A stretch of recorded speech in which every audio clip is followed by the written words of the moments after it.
This story is entitled How to Become Perfect, written by Corpse Child. Let me ask you something. Do you feel like a failure? Do you feel like you're nothing but a walking sack of flaws held by a sack of meat? Do you wish you could change it? If so, how would you do it? Would you try changing your dietary habits? Eat less junk food? Eat more veggies, etc.? Maybe try exercising more or hitting the gym 3 times a week, right? Maybe you'll finally ask out that super hot coworker that has you tongue-tied every time you try to talk to her. Oh, I know. You'll try turning to faith to seek out some higher form of encouragement, won't you? Let me guess though, you've tried most, if not all, of the aforementioned methods, haven't you? You've done what the hippies and the shrinks have spouted at you, and you still feel like you have no place in this God-forsaken world, right? I'll bet you'd sell your soul just to feel like you mean something in this life, wouldn't you? I bet you wish you could be perfect. What if you could be? Now, before you accuse me of blowing smoke, hear me out. Yes, there is a way for you and I, human beings, to be perfect. Just imagine it for a second. You could live for the rest of your life without flaws. No, you'd live unable to create flaws. You'd never make any mistakes. You'd never hurt anybody. You'd always be able to finish what you start. And best of all, you'll never fail at anything again. Sounds great, right? I'll bet it sounds too good to be true to you, doesn't it? I can practically hear your next words coming a mile away. How in the hell am I supposed to make myself perfect? Well, if you really are that desperate to know, I can tell you how. Don't ask me right now how I know about what I'm about to tell you. I'll get to that later. In all honesty, it's something I, myself, am still trying to comprehend. For now, you're still serious about this. Here's how to begin. A quick history lesson on this is that the game or ritual itself is called the Ritual of the Damn Lamb. It was apparently used by various lesser-known, unnamed, and underground religious societies and/or cults in older times, usually as a way of ascension or for seeking some divine forgiveness for trespassing in some way to the faith. Only very, very, very few individuals today from those faiths are still around and would still use this practice today.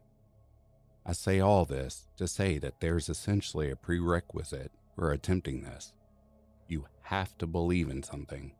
It doesn't have to be Christianity, obviously.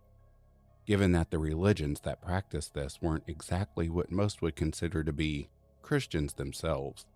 You could be Christian, Catholic, Buddhist, Muslim, Wiccan, or even some made-up religion belief like Heaven's Gate. Just as long as you believe in the existence of some higher power, you're set to begin this practice. Here's what you'll need. Sticks or twigs, an empty room, or at least a length and width of 6 to 8 feet of open floor space, a blade or object sharp enough to draw blood, a blindfold of some sort. To begin, take the sticks or twigs you've gathered and place them into your empty space, forming them into the shape of whatever symbol or talisman represents your personal faith or beliefs.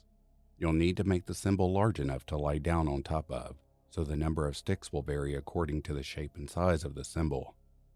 Next, remove all clothing, and using your sharp object, pierce the palms of your hands and smear your blood at the points where your hands, head, and feet would be. Lie down inside the shape of your symbol and put on your blindfold. Make sure your blindfold is on tight, painfully tight if you need to. You should be able to see nothing but complete darkness throughout for this to work. Lastly, take your sharp object and carve an X into the center of your chest and whisper, "In the names of those that stand beyond our veil, I offer unto thee my blood, my flesh and my mind for sale. Take it, for I am thy damned lamb, and grant me perfection, that I may never again fail." Now, lay calmly and still inside your symbol. Eventually, you'll start to feel a stinging sensation, like you're being poked with a bunch of hot needles or shards of glass in your chest. Keep calm and lie still. Trust me, movement will only make it hurt worse. You should start hearing multiple faint whispers circling simultaneously around in your mind. They'll each be in a different language and different tones. Some will just whisper like it's trying to tell you a secret, while others will scream to you like they're in pain. Again, stay calm and try to listen to each word being said. You should start to hear the words form together to create a jumbled, distorted mess of words, yet you'll somehow be able to comprehend in your own language. What exactly is said may vary, but essentially, it should be something to the effect of, "I have come, my child. What doth thou seek?" To this, you must answer one word: perfection. Now you should start to feel the stabbing sensation in your hands and feet as well. Again, stay calm and stay still. The voice will ask you your name, your age, sex, date of birth, and finally, what you believe in. Answer the questions clearly and honestly. It will know you are lying, and it will make this whole thing that much more painful for you. Now here's where your endurance is tested. The voice will then proceed to describe moments of your life where you exhibited some imperfection or flaw. It will be described in great detail to you, essentially forcing you to relive the moment yourself. At first, it'll be something small, minute, something you normally pass off, like the little white lies you used to tell your mom and dad to try to get out of trouble, or maybe even the time you got away with sneaking off with that dollar store candy bar. Over time, however, it will start to detail more and more personal flaws or embarrassments in your life, the ones you've tried to keep secret, as well as even the ones you've managed to repress. It will then ask you either confess or deny what was said. Whatever it is, like before, answer truthfully. For each confession, the pain in your hands, feet, and chest will gradually become worse, eventually becoming almost unbearable. Remain calm and still and continue to answer honestly. Eventually, the described moments will have caught up to the present, and it will then ask you if you wish to be made perfect. Should you answer, "No, I can't say what would happen." Now here's where I answer your question from before, about how I know all of this. It was about a year ago, to the day, now that I performed this ritual. I was looking at my final days on death row, the needle waiting for me.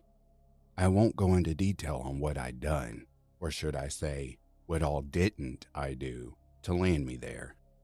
Suffice to say, I was a very bad man who's destroyed, in many different ways, the lives of good people, and I'll be the first to tell you that I deserved every bit of what was waiting for me. That was the day I was to be visited by a priest for last confessions. By that point, I had already been long past the state of mind or heart to care about clearing my conscience. I'd already confessed to everything in the courtroom. What good was it going to do me to repeat myself to some random pious moron now? The way I saw it, my place in hell was booked and reserved, and nothing was going to change that. I remember when he first walked up to my cell. He was a middle-aged man wearing a black trench coat and hat like he was the exorcist or something, and his face was pale and gaunt. To tell the truth, I almost thought I'd finally lost my mind and I was now seeing ghosts or something when I saw him at first. For a while, he just stared at me with the coldest, deadest eyes I'd ever seen outside of a Vietnam vet. "Well," I said, annoyed, "either spout out your scriptures or shove off. I've already confessed everything, and I'm screwed no matter what I say or do now, so unless the miracle you're about to run your mouth about is that you're holding a pardon from the governor, please spare me." He just continued staring daggers at me, and I was tempted to do something to cause a disruption just to make him leave. "I'm here," he said in a cracked yet baritone voice, "to offer you salvation, Mr. Keller." I looked at him again like he was insane before chuckling dryly. Despite this, he kept staring at me. "Are you serious?" I asked in disbelief. "Salvation? What, do you think you're gonna get me to give my heart to Jesus or some shit like that?" Look, I stopped buying into all that crap long ago. Trust me, there's no saving my soul." He stood motionless and silent. I can see from the look on his face that, in his mind at least, he wasn't kidding about whatever he was talking about. That said, what the hell was that supposed to mean, offering me salvation? He took a deep breath and spoke again. "Perhaps I should rephrase. I'm here, Mr. Keller, to offer you the opportunity for perfection." Now I really was confused. Huh? What are you talking about now? A chance at perfection? What's that supposed to mean? He was silent again. "Well," I urged, quickly feeling my patience leave me. "Exactly what I said, Mr. Keller. I'm here to offer you a chance of becoming perfect. No more pain, no flaws, none of the wickedness in your heart. You would never do any wrong again." I was lost for words. Normally, by this point, I'd have either stopped listening or ignored them until they went away, or I'd have told them exactly where they could cram it and make them leave. This time, though, something was different. For one thing, he said all of this with the most dire conviction. In most cases, I can tell when they're trying to just spout their usual jabber out at me about the gospel. That wasn't that, though. After all, he clarified that he was offering me perfection instead of the Lord's mercy or anything like that. Despite this, they still didn't completely convince me that this was legit. What does he mean by becoming perfect?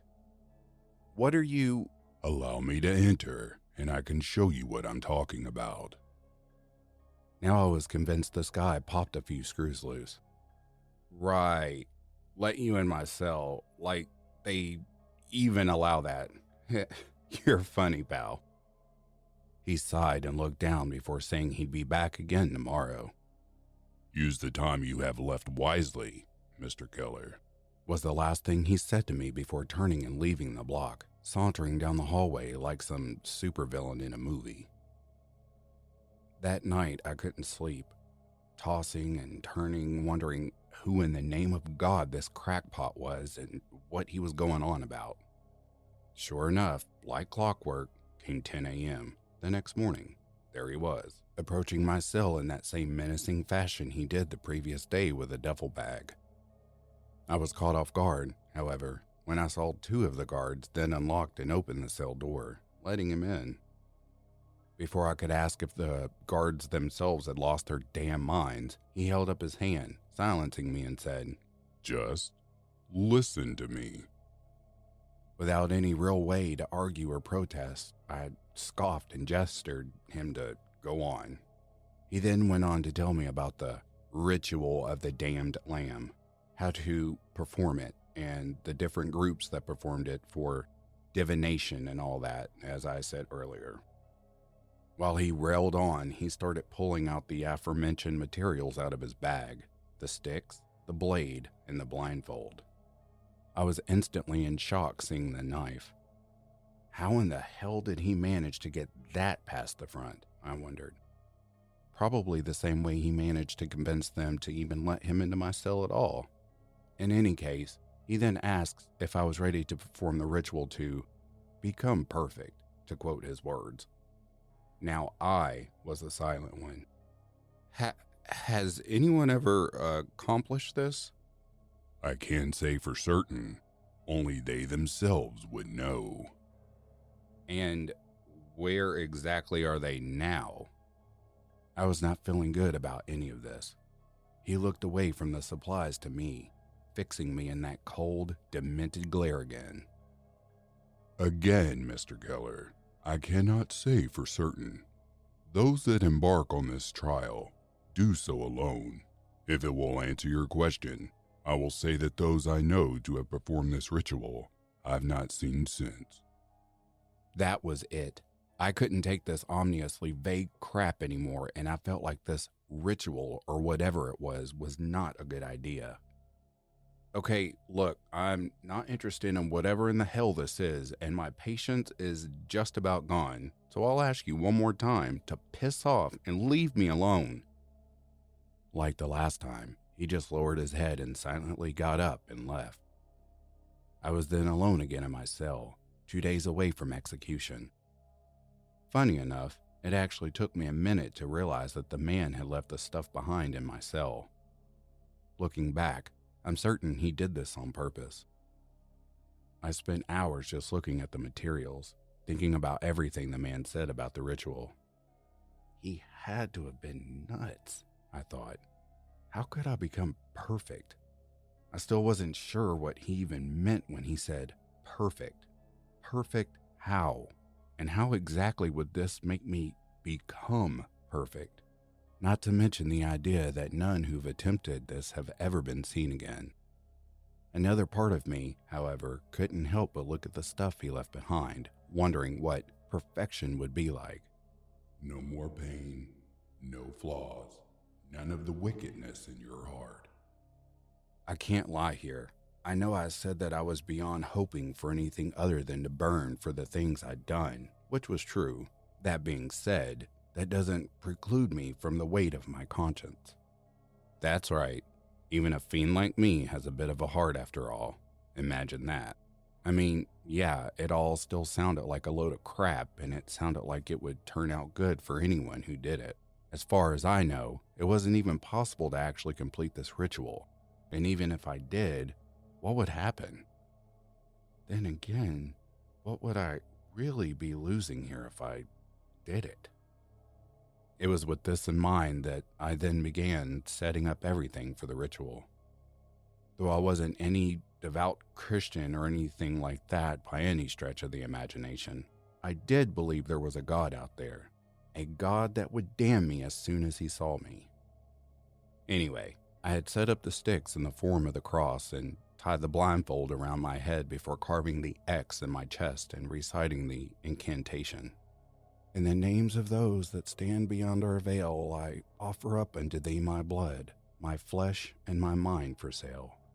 Take it, for I am thy damned lamb, and grant me perfection, that I may never again fail.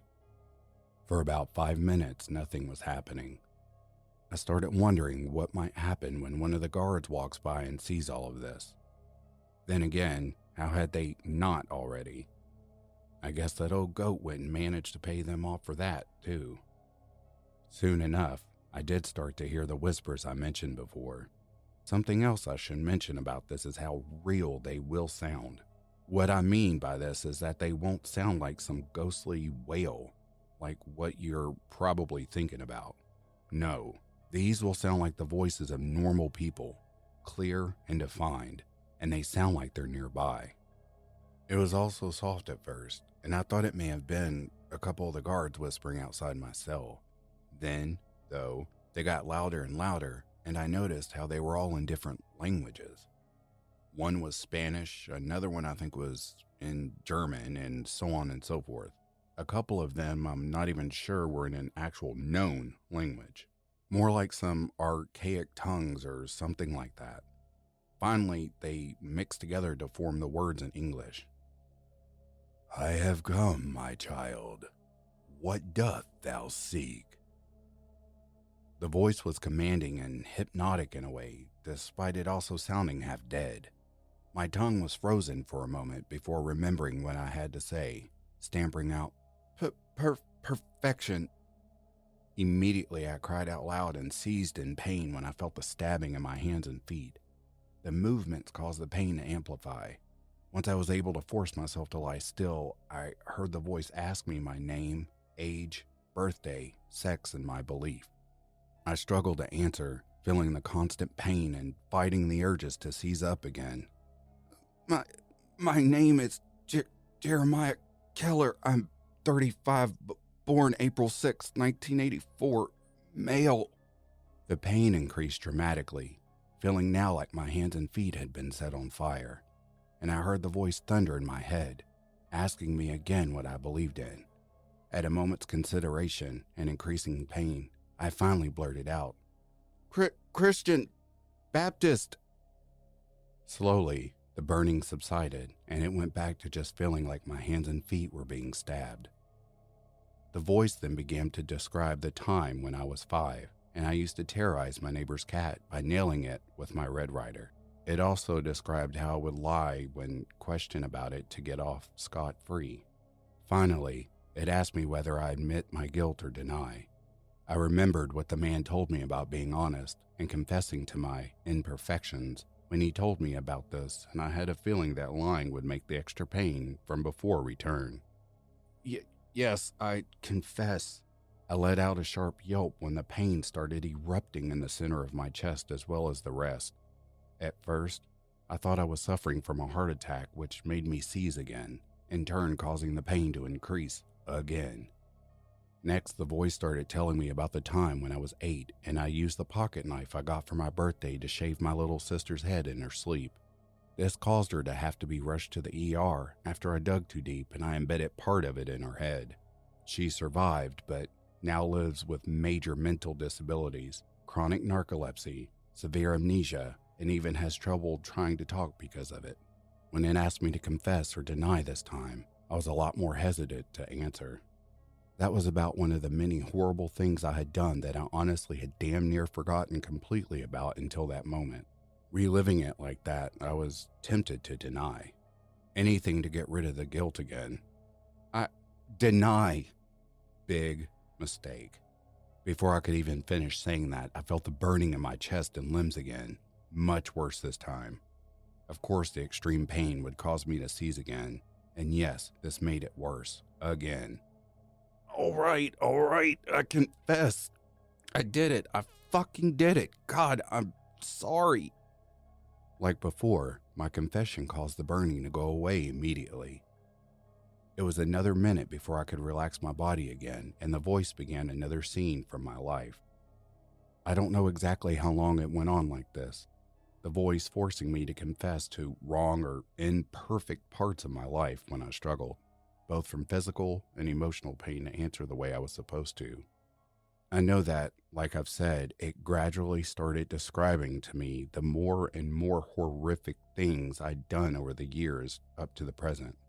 The animals I used to torture just because, the children I used to kidnap and held for ransom, some of which wouldn't live after I was through with them because mommy and daddy wouldn't pony up, the women I'd brutally tortured and raped until they could barely even breathe, all of it, replayed by the voice in all their gruesome detail. And of course, each confession caused the stabbing sensations to hurt worse and worse. Part of me wondered if this was what they meant in churches when they talked about divine judgment. In any case, I was indeed being judged here. What would result from it at that point was anybody's guess. Finally, I had confessed to my last imperfection, the murder of a man and his pregnant wife, the one that finally landed me here. My body was in so much pain by now, and I felt myself wishing I'd just chosen the needle. It then asked me if I wished to become perfect. I was almost too scared to answer. What would happen to me if I said no? Would the burning pains come back? Maybe it would be something that felt even worse. Then again, maybe nothing would happen. Maybe it'll just let me go and I'd just go back to where I was before I started all of this. I figured, though, I'd managed to make it to here. What's the point in backing out now anyway? Whatever happens, one way or another, I'm a goner. With this, I answered, yes. What happened next is still difficult to describe in a way that makes sense to you while being accurate. All at once, I felt a giant gust of frigid air blast the front of my face, and then I felt nothing. Now, when I say I felt nothing, that's exactly what I mean. Nothing. Physically, mentally, or even emotionally. Nothing. It was as if someone had hollowed me out like a watermelon, leaving just an empty shell. Because of this, I thought I was dead at first. I realized otherwise, however, when I could hear sounds from all around me. There were voices, not like the ones I heard before, but actual people. I could hear all of them around me, chatting, laughing, even whispering. It was all just mundane stuff.